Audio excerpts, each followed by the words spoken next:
Hello, and we're back with another video from Zephyr Zoo.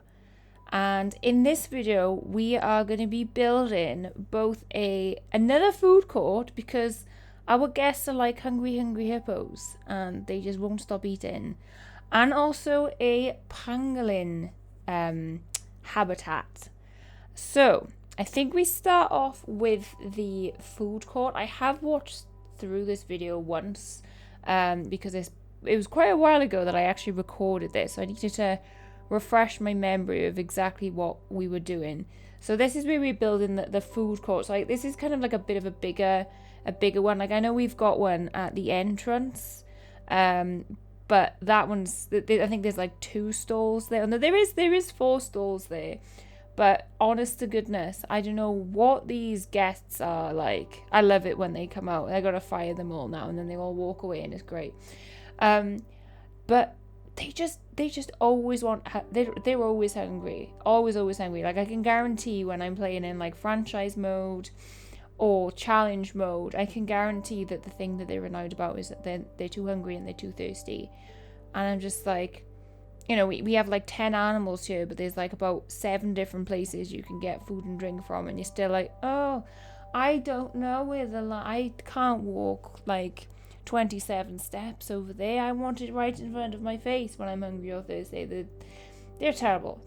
Anyway, so this is why I'm putting another food court in, because I thought to put another one in.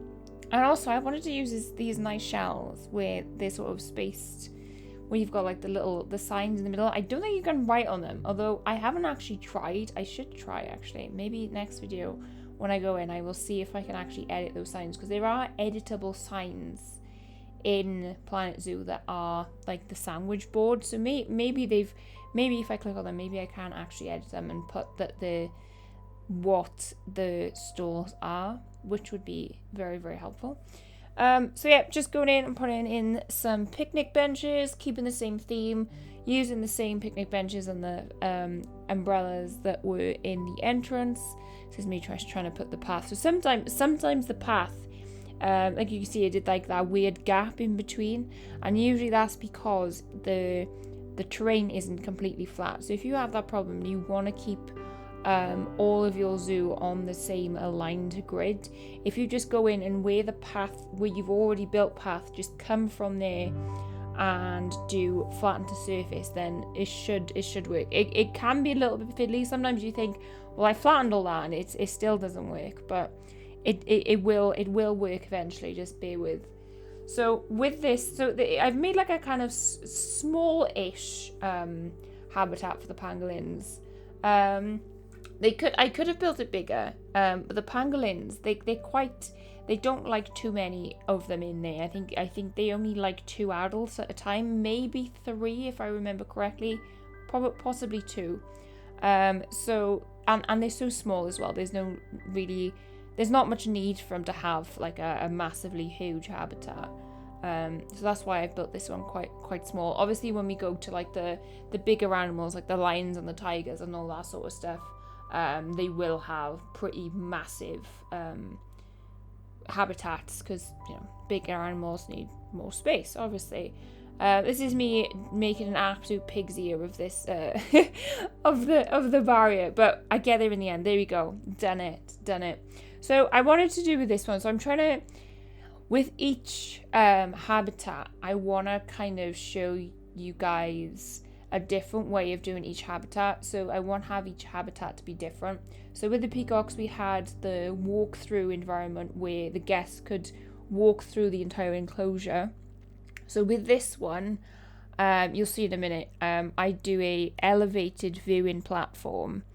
Obviously, it's a very simple one, but that it's something you can play around with in your own games. This is sort of like how to do your own viewing platforms. So this is an elevated one.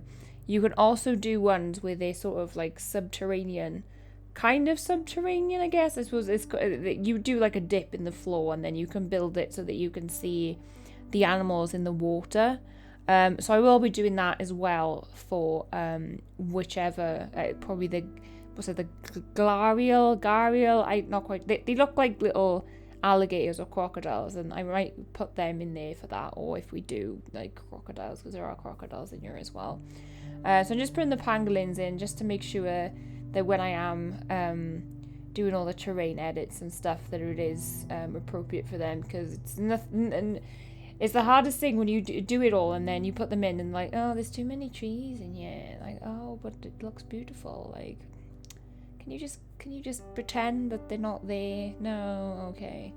And with all these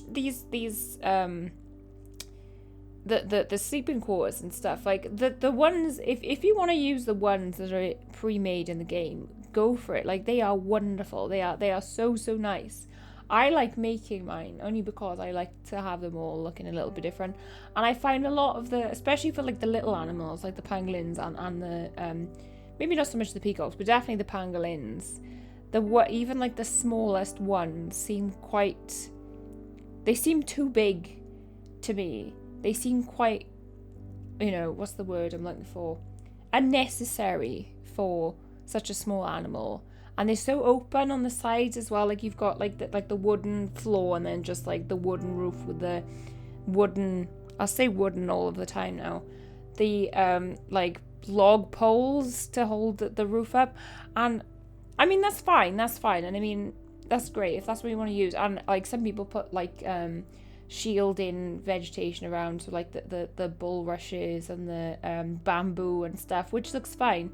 But I like to use proper walls, and I like using those particular walls there with this particular habitat as well, because it kind of blends in a bit as well, which is nice, which is good.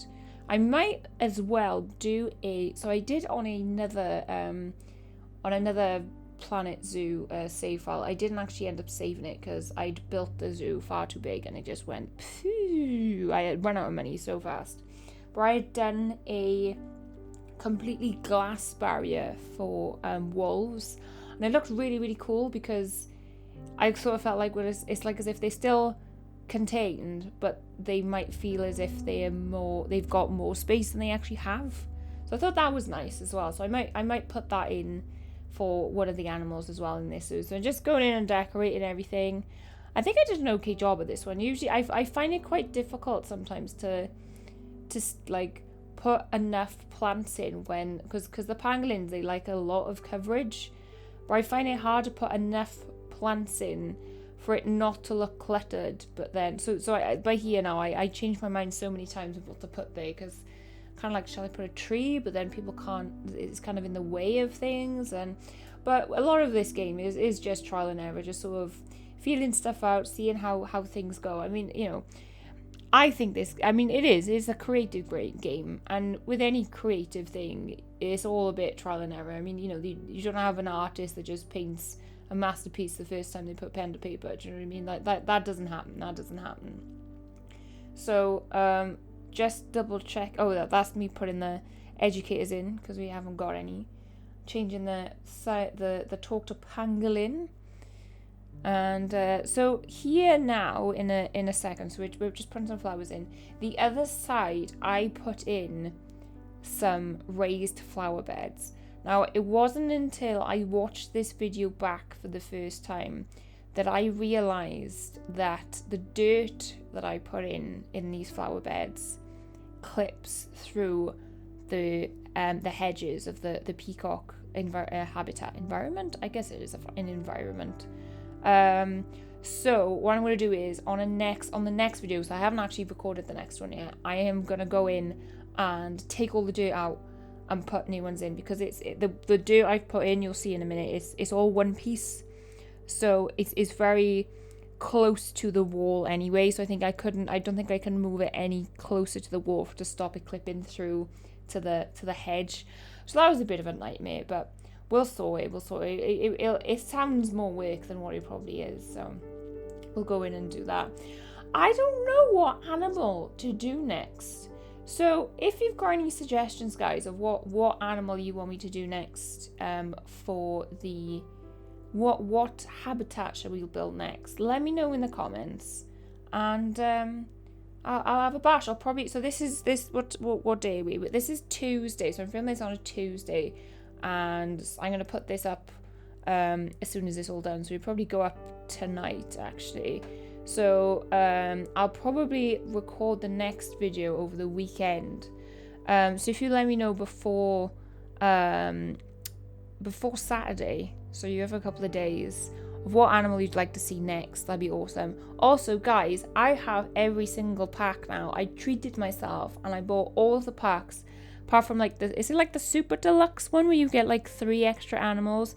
But I've got like the South America pack, the Australian pack, the Arctic pack, the aquatic pack. So we're pretty much wherever animal you want, apart from the stuff in that super. I can't remember what it's called. If you play Planet Zoo, you'll know what I mean. So yeah, just give me some suggestions of what animals you want, and we will do it. So with plant positioning, if you want something to look a bit more like, obviously this is still very, I mean, obviously, staff, I say staff with, quotes, have gone in and planted all this up. This isn't natural. But you still don't want it so regimented that it looks like, if you got like a flower like so ridiculously like positioned and evenly spaced, it will look strange.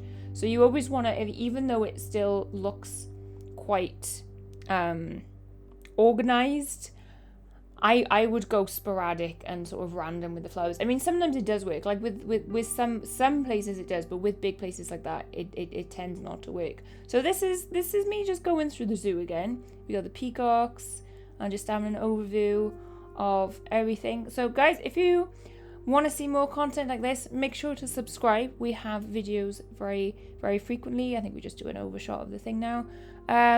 Appreciate a like if you like this video, and catch you very soon. Bye!